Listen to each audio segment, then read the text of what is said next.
Le vent éteint la bougie, mais il attise le feu. Imaginez cette scène un instant, chers auditeurs.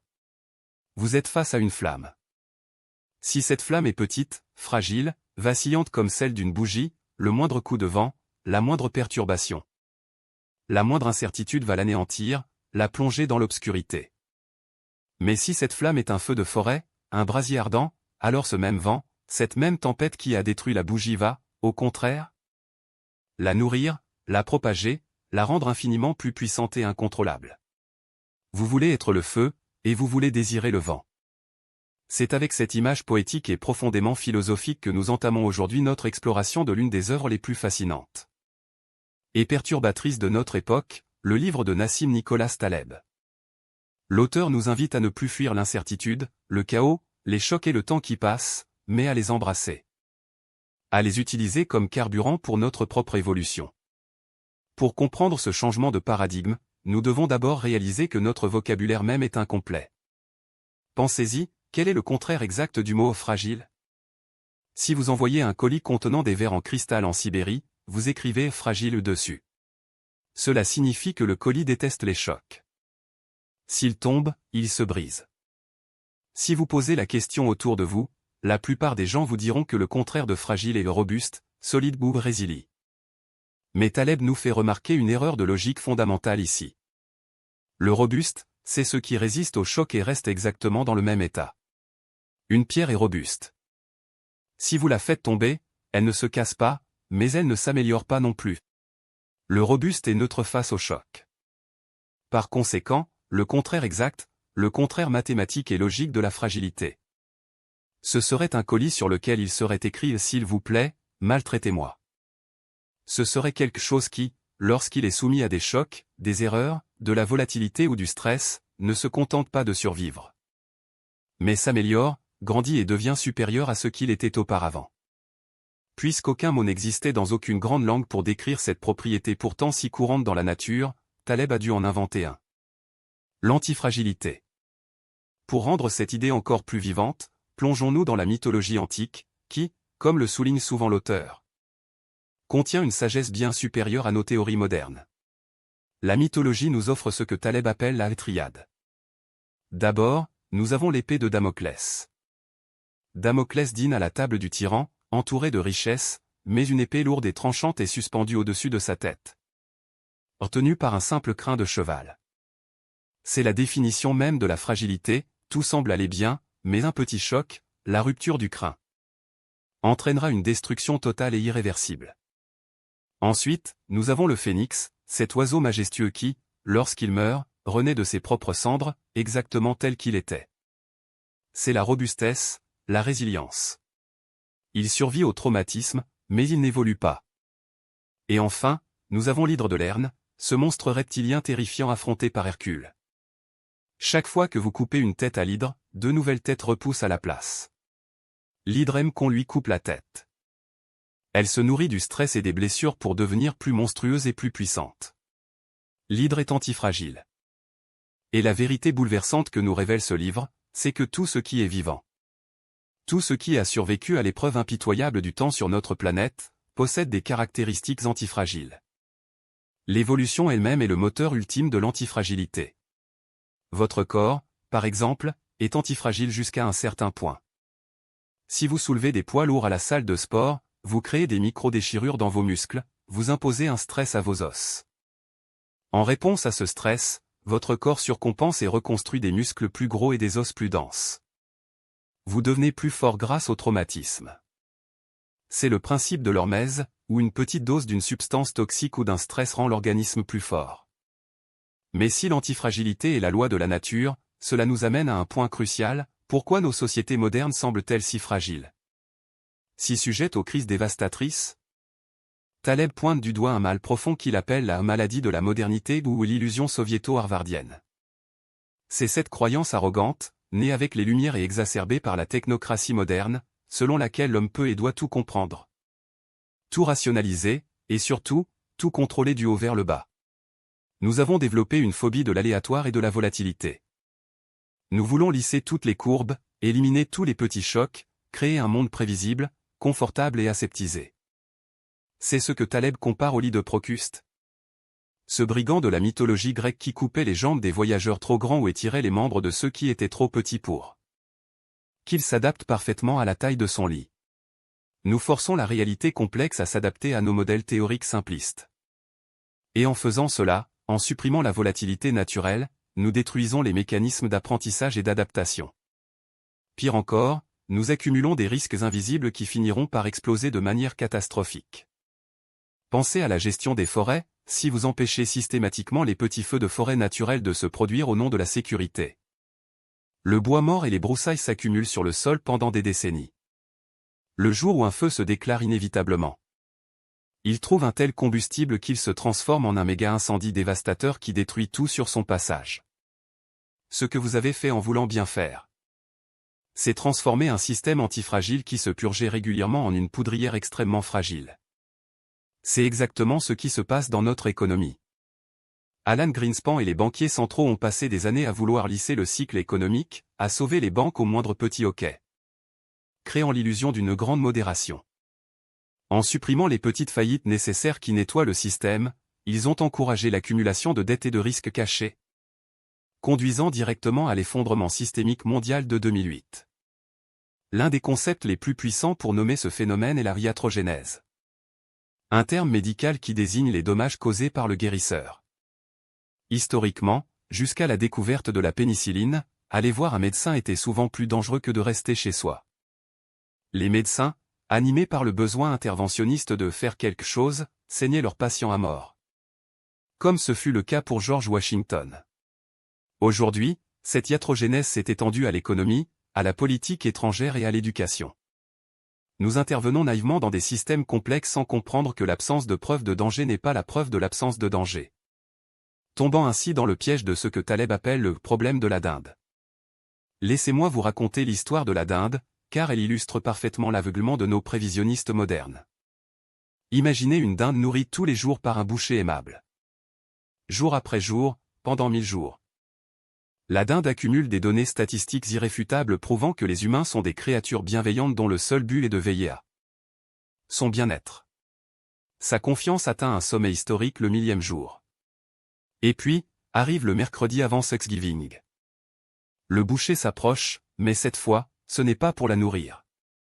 Pour la dinde, c'est un signe noir, un événement totalement imprévisible, dévastateur et hors de ses modèles statistiques. Pourtant, pour le boucher, ce n'est pas un signe noir du tout, c'était prévu depuis le début.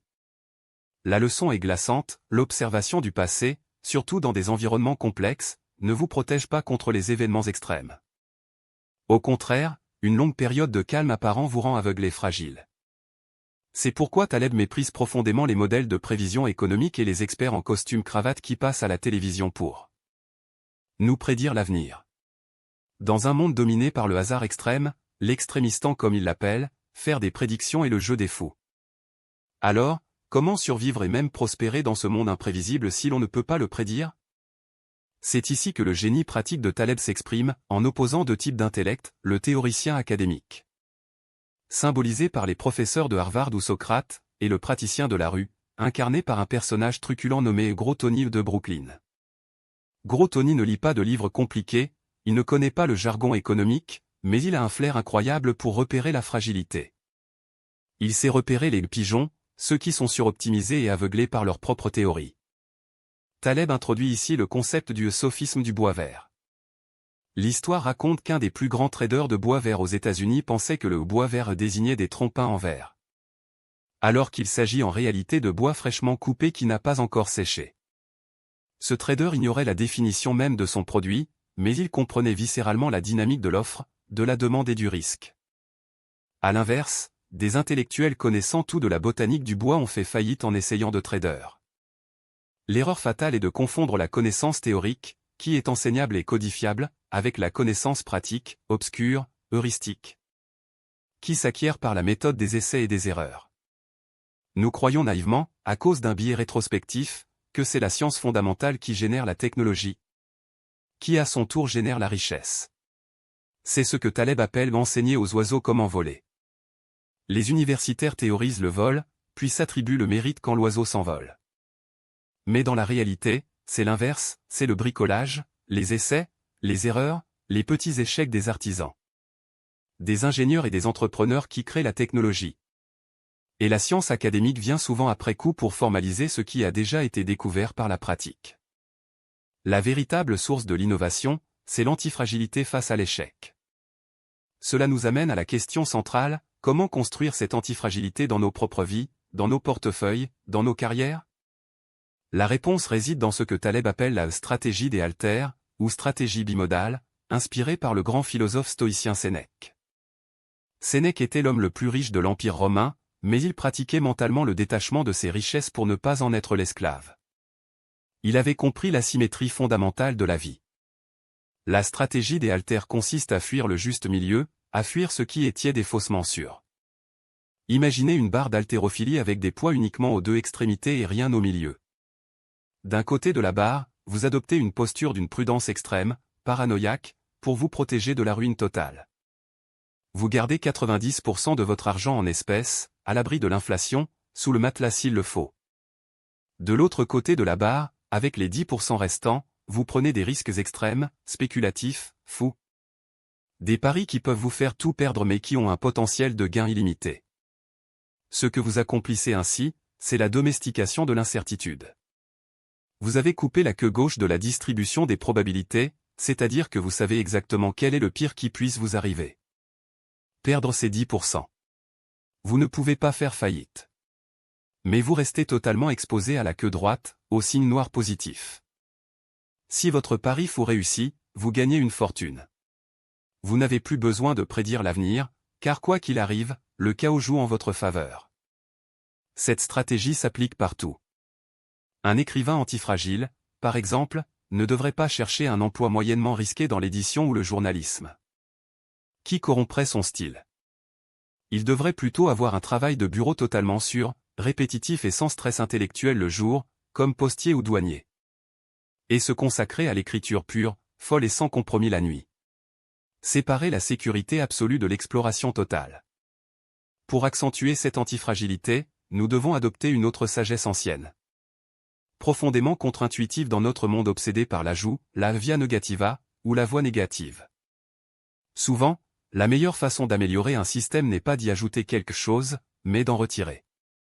Nous ne savons pas toujours ce qui est bon pour nous, mais nous savons avec une certitude absolue ce qui est mauvais.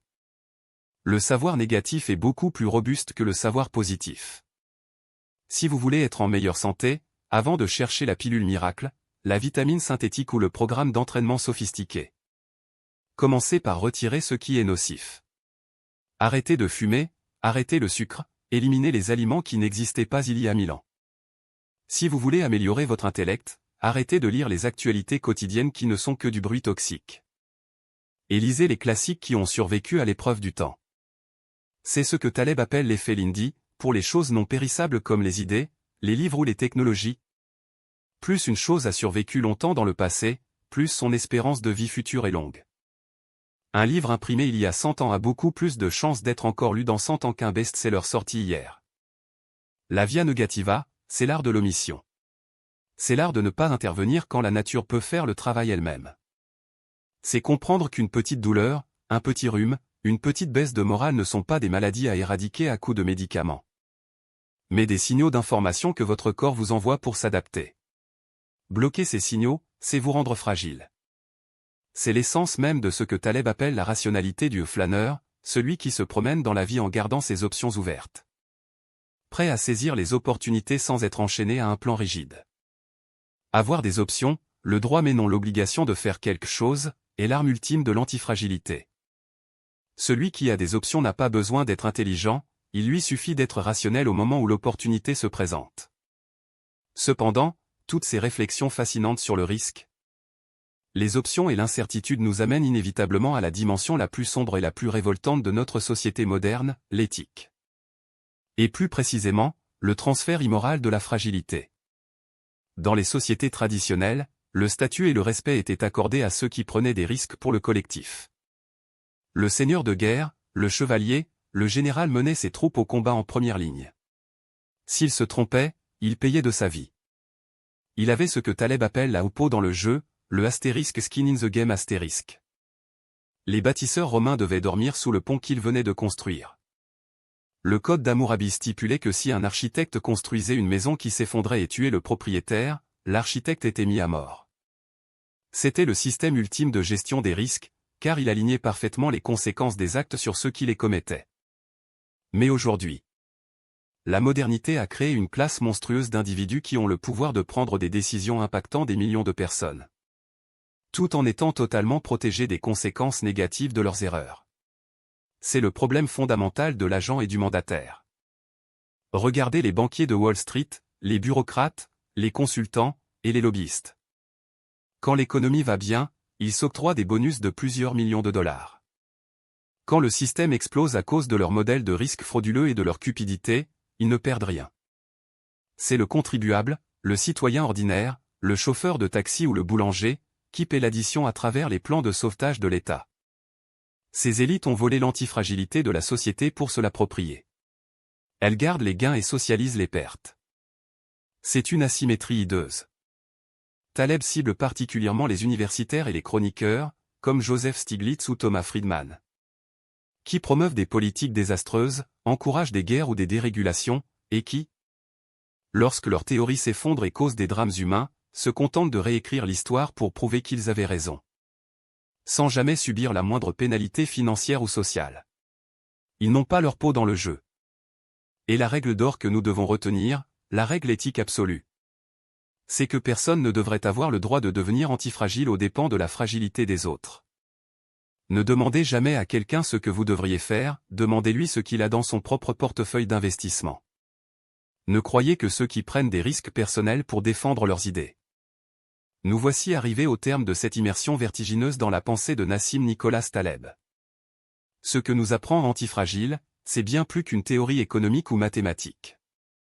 C'est une philosophie de vie complète, une ode à la vitalité, à l'action et au courage. Nous devons cesser de vouloir aseptiser notre existence. L'erreur, la douleur, la volatilité et l'échec ne sont pas des anomalies du système, ce sont les moteurs mêmes de la vie et de la progression. Comme l'évolution, nous devons apprendre à bricoler, à faire de petites erreurs qui ne nous tuent pas, pour découvrir les grandes percées qui nous élèvent. Nous devons devenir des artisans de notre propre destin, fiers de nos cicatrices, libres de nos pensées, et profondément méfiants envers les fausses promesses de sécurité des systèmes centralisés. La vie est un chaos magnifique. Ne soyez pas la tasse de thé posée sur une table, tremblant à l'idée du moindre tremblement de terre. Soyez l'hydre. Soyez le feu. Accueillez le vent de l'imprévu, car c'est lui, et lui seul, qui vous permettra de brûler de mille feux. Merci de nous avoir accompagnés dans cette réflexion exigeante mais tellement libératrice. Cultivez vos options, gardez votre peau dans le jeu, et n'oubliez jamais que ce qui ne vous tue pas doit vous rendre antifragile. À très bientôt pour un prochain épisode.